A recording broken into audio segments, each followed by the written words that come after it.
Guys, good morning. This is Coach Mark.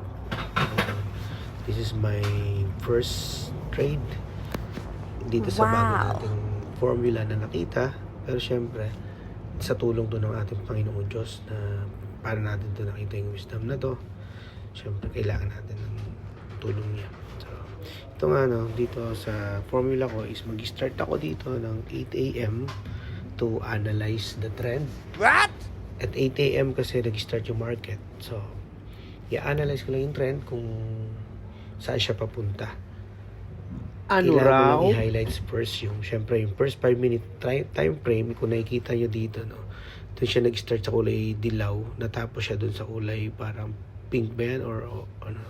Hindi ka sure. Then, after 1 minute, dito kasi nag-entry ako. Yan. So, nakita ko dito, na bumababa yung candlestick. So, nakakita ako ngayon ng pattern na babagsak siya. Pero, kailangan mo munang hintayin yung pullback bago ka mag-entry. So, kaya nung nag-pullback siya dito ng konti, yan. Umakyat siya. Diyan na ako nagkaroon ng opportunity to enter the trade, okay? Diyan, pumasok ako dyan. Medyo na-late pa nga ako dyan eh. Dapat pumasok na ako doon.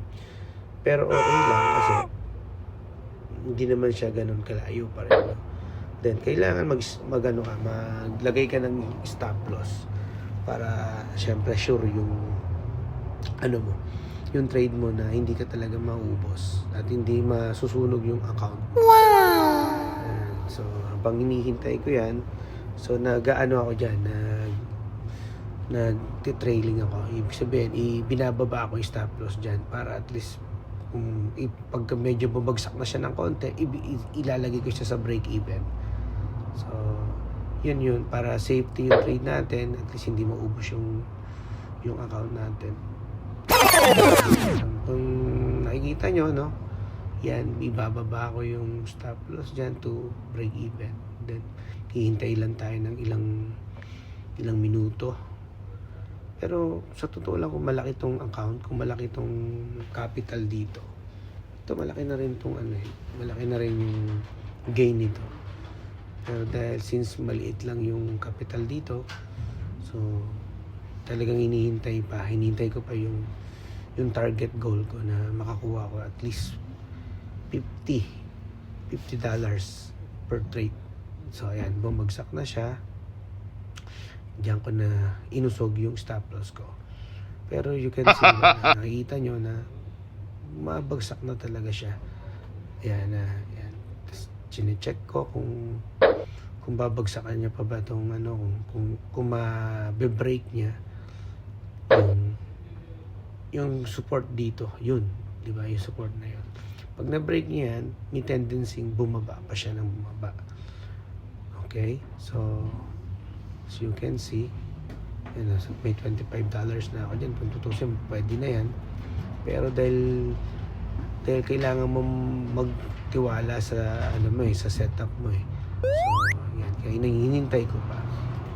Yan. So, yan.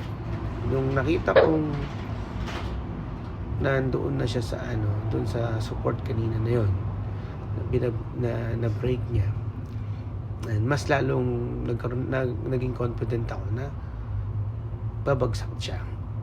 Pero dito pa lang, ito yung isang lesson dito sa akin na dapat pala doon pa lang sa pinaka dulo na pinuntahan, nag-out na ako. Hindi na ako naging greedy. Para at least kahit pa malaki-laki na yun may 50 na yun. So parang ang nakuha ko lang dito is 35 kasi nag-ano ako ng stop loss dito. Then, hinintay ko kung tataas pa. Pero, dapat, profit is still profit. Malaki na yon. Dapat kinuha ko na yan dyan. No? Tama. Pero, syempre, sabi ko sa learning stage pa rin tayo. Kaya, okay lang yan. Importante, hindi ka loss. Importante, may profit ka pa rin. Kahit sabi mong 30 lang yan, or 25 lang yan, or 20 yan. Still profit yan. Kaya, pero yung lesson learned, dapat huwag tayong maging greedy. No? Huwag tayong maging greedy para at least okay na yun. Tapos bawi na lang tayo bukas.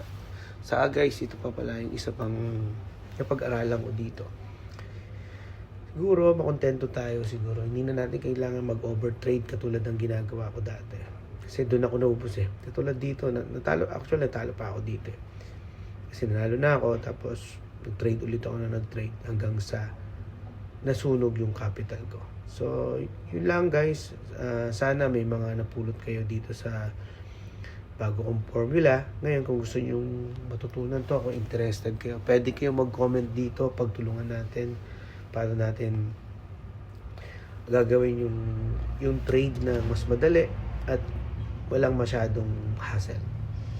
Siguro hanggang dito na lang, pero tapusin nyo yung video para makita nyo kung hanggang saan siya na out.